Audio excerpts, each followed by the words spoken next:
Hi everyone, welcome to another webisode of The Good Doctor. Today I'm in the company of Dr. Liliana Scorsi. She's a specialist in obstetrics and gynecology from the Health Bay Polyclinic. Welcome to the show, Doctor. Hello. So today's topic of conversation is something that's relative to women.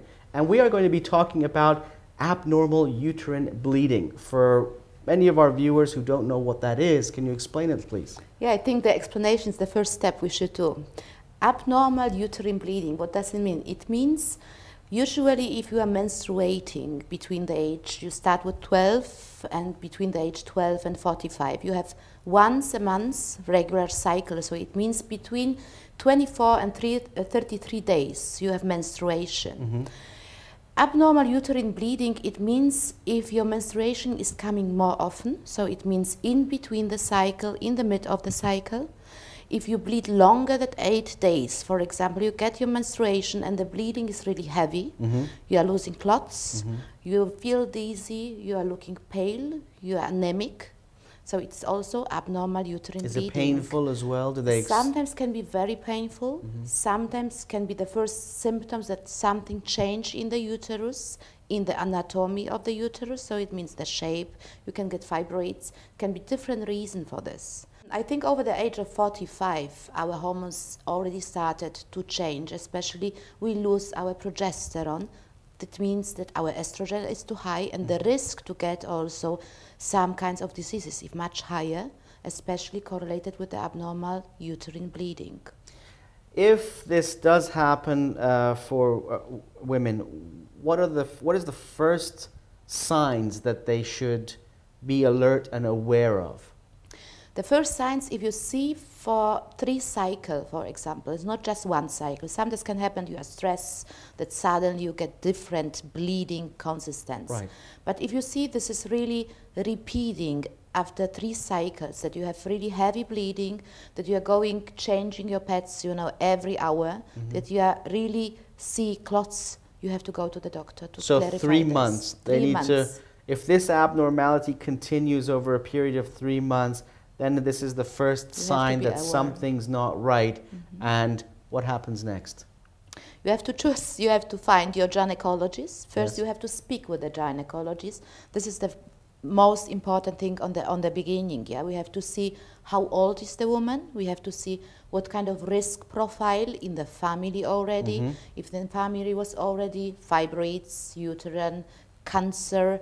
This is something what we should evaluate from the beginning. Are you saying that the family lineage, history can have an impact on this? Yes, definitely. There's some genetic factors correlated with these diseases, and also lifestyle. So if you are obese, if you have high blood pressure, if your nutrition is not proper, fast food nutrition, it can also cause the abnormal uterine bleeding. So if you're overeating, eating junk food, not exercising, and you've got a family history, then these all add up to?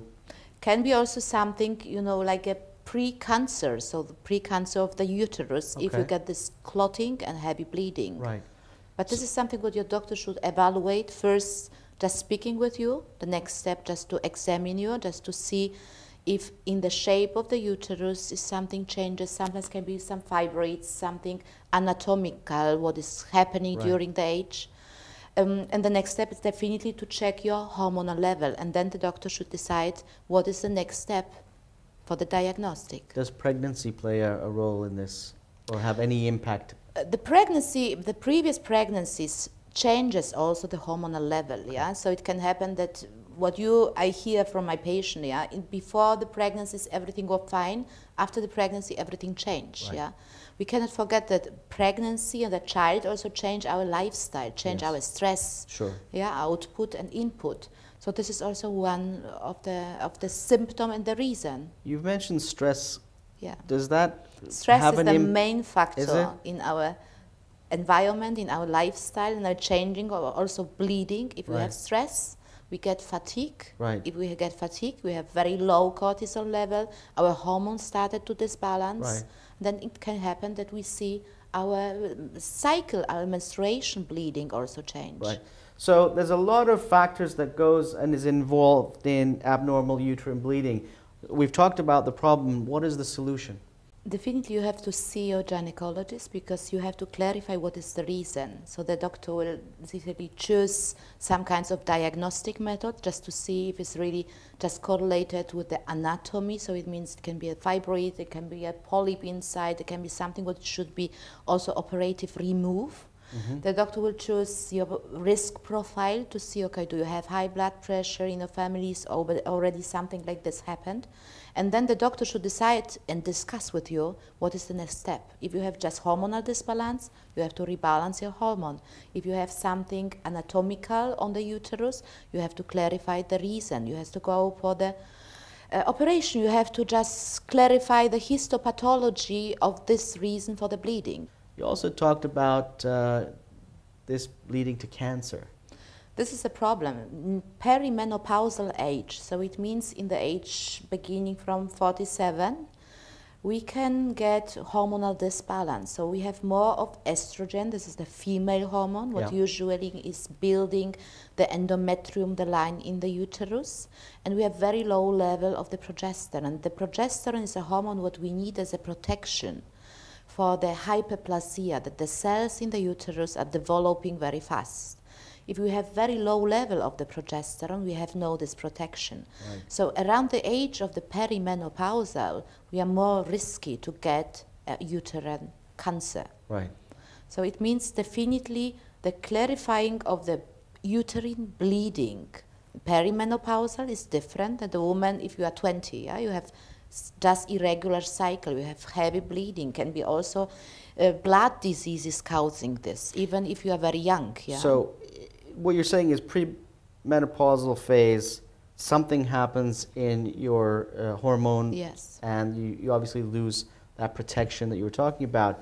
But what are some of the ways that women can, or measures that women can take to fix that or remedy that? Is it in nutrition? Is it in medication? Or what do they have to do to safeguard themselves against it? First step is clarify what is the reason. If we know it's just hormonal reason, you should also change the lifestyle. This is the most important. Not just gynecologist field. So you have to exercise. You have to change your nutrition. You have to really watch more yourself than before. If you are 20, everything is fine. Yes. But perimenopausal, you have to be more careful also with your supplements. You have to take some more supplements than with 20. What kind of supplements? You can increase your hormonal level with kinds of vitamins also. Making, better metabolize in your body, making progesterone, also what you have as a deficiency increasing. And this is natural products, and we have very good pharmacies in Dubai, compounding pharmacies, really just orientated on the natural nutrition. Got it. So this is really good step. So nutrition plays an impact once again. Your lifestyle has an impact. And obviously your family tree plays an impact. And for women out there, if you are experiencing these symptoms, please see your gynecologist. Don't be shy, don't be hesitant. It's perfectly okay to visit a doctor and get their advice. Thank you, Dr. Liliana, for being on the show and offering your expert advice. For all of you who have any questions on this subject matter, please leave your comments down below. Thanks for watching The Good Doctor on eZeLiving.com, where you can find anything and everything lifestyle.